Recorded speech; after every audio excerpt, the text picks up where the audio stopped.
પ્રથમ પહેલાં આપણે ખાલી જગ્યા જોઈ લઈએ. તો પહેલી જ ખાલી જગ્યા છે બરાબર. એની અંદર કીધું છે કે શાનું રિડક્શન થાય છે. પ્રક્રિયા આપી છે ને એની અંદર શાનું રિડક્શન થાય છે.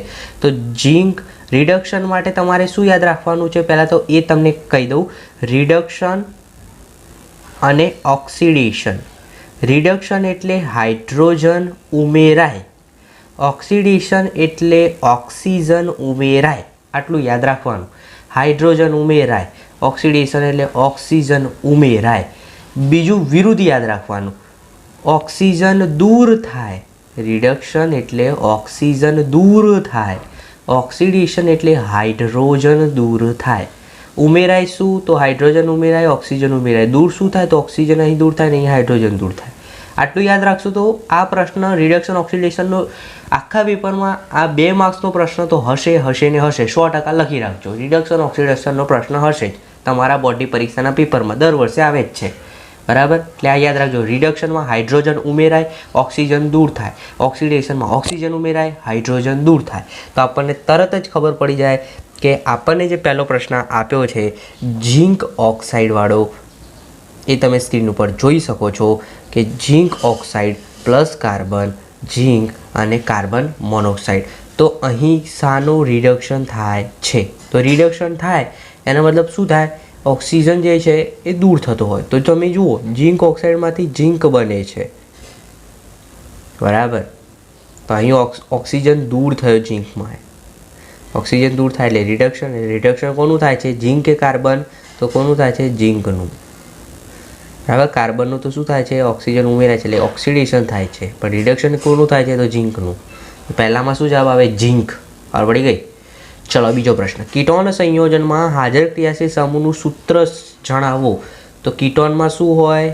C+O એટલે શું આવશે? CO વાળું. આલ્ડીહાઇડ પૂછે તો CHO લખી રાખો. હું તમને કહું એટલું લખી રાખો. આલ્ડીહાઇડ તો CHO, કાર્બોક્સિલિક એસિડ તો COOH અને કીટોન તો C+O. આવું CO. તો અહીં કીટોન છે, કીટોન માટે શું આવશે? CH. આલ્ડીહાઇડ હોય તો CHO યાદ રાખજો. ચલો નૈસર્ગિક પસંદગી વડે જાતિનો ઉદ્ભવ વિકાસ માટે ખાલી જગ્યાનો નામના વૈજ્ઞાનિક તો ચાર્લ્સ ડેર્વિન આવશે, તમે જાણો છો. ચમકદાર અધાતુ છે બરાબર. તો કઈ આવશે? આનો જવાબ તમારે કમેન્ટ કરવાનો છે. એકદમ ઇઝી જ છે. લિંગી પ્રજનનમાં ખાલી જગ્યા કોષો ભાગ લે છે તો જનન કોષો જે છે એ ભાગ લેતા હોય છે. ઓકે. લેન્સનો પાવર માપવા માટે વપરાતા સાધન તો ડાયોપ્ટર મીટર આવશે. કયો આવશે? Dioptre metre. ક્લિયર. ચલો ત્યારબાદ ખરા ખોટા જોઈ લઈએ. તો તમે સ્ક્રીન ઉપર જોઈ શકો છો ગ્રેફાઇટ ઉષ્માનું અવાહક છે, અમરવેલ યજમાન માટે નુકસાનકારક વનસ્પતિ છે. વિધાન સાચું છે કે ખોટું તે જણાવવાનું છે. પછી સાબુનો અધ્રુવ્ય છેડો જળ અનુરાગી જ્યારે ધ્રુવીય છેડો જળ વિરાગી છે. એડ્રીનાલિન અંતઃસ્ત્રાવ બહિર્ગોળ લેન્સનો 4 થી 40 સેન્ટીમીટર કેન્દ્ર લંબાઈ હોય. એ વિધાન સાચું છે ખોટું એ તમારે જણાવવું છે. એકદમ ઇઝી છે, ખરા ખોટા છે બરાબર. તમે ભણી ગયા છો એના આધારે છે, પણ આ ખાસ ધ્યાન રાખજો આવા પ્રશ્નો પૂછાય છે. ત્યારબાદ તમે સ્ક્રીન ઉપર જોઈ શકો છો વિકલ્પો. તો આધુનિક આવર્ત કોષ્ટકમાં ત્રીજા સમૂહ અને ત્રીજા આવર્તમાં આવેલું તત્વ કયું છે? ઓકે. તો તમે જોઈ શકો છો અહીં તમને પ્રશ્ન પૂછ્યો છે. તો ત્રીજો સમૂહ અને ત્રીજો આવર્ત. ઓકે. તો કયું આવશે? અહીં આવશે કેલ્શિયમ. ઓકે. બીન મેગ્નેશિયમ કેલ્શિયમ એટલે એલ્યુમિનિયમ આવશે ત્રીજા સમૂહમાં, કારણ કે આ 3 જે છે એ બીજા સમૂહના છે. ત્રીજા સમૂહમાં આવશે એલ્યુમિનિયમ. અહીંયા સાચો જવાબ આવશે એલ્યુમિનિયમ. મનુષ્યમાં પ્રોટીનના પાચનની શરૂઆત ક્યાંથી થાય છે? ક્યાંથી થશે? જઠરથી થાય કે મુખથી થાય? તમારે કમેન્ટ કરવાનું છે. એકદમ ઇઝી છે. આગળના વિડીયોમાં આપણે વારંવાર એની ચર્ચા કરેલ છે.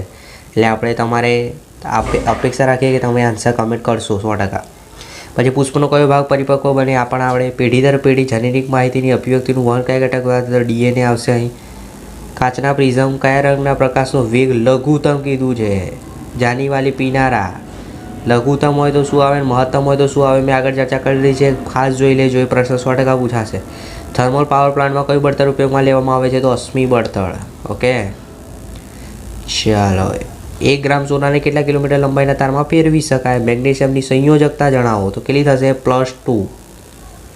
મેગ્નેશિયમની સંયોજકતા +2. વક્રતા ત્રિજ્યા કેટલી થશે? તો આ દાખલો તમને આવડવો જોઈએ.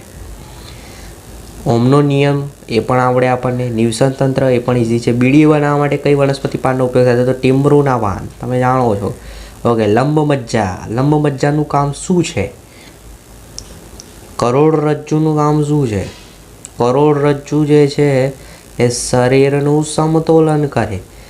લંબમજ્જા એ રુધિરના દબાણનું નિયંત્રણ કરે. એ પરાવર્તિત ક્રિયા આવે. તો લંબમજ્જા કોની સાથે જોડાયેલો હોય? પરાવર્તિત ક્રિયા સાથે. ઓકે, ચલો વિભાગ બી ની અંદર આ પ્રશ્નો આઈએમપી છે. ખાસ વિદ્યાર્થી મિત્રો તૈયાર કરી દેજો જેથી તમને કોઈ પ્રોબ્લેમ ન પડે. બરાબર. 2 ગુણના એવી પ્રશ્નો છે કે એક દૂધવાળો તાજા દૂધમાં ખૂબ જ અલ્પ માત્રામાં બેકિંગ સોડા ઉમેરે છે તો તાજા દૂધની પીએચ 6 થી થોડી બેઝિક તરફ શા માટે ફેરવે છે? એનું કારણ શું છે? દહીં બનાવવા માટે વધુ સમય કેમ લાગશે એ પણ તમે જાણો છો. ભૂંજન કેલ્સિનેશન, આ પ્રક્રિયાઓ ખાસ મોસ્ટ ટાઈમ બીજા પ્રશ્ન કરી દેજો. ડોબ્રેનરનો ત્રિપુટીનો નિયમ પણ કરી દેજો. આ 2 પ્રશ્નો 100% કરી દેજો. અહીંયા તમે ધ્યાન આપજો. હું તમને જે પ્રશ્ન કરું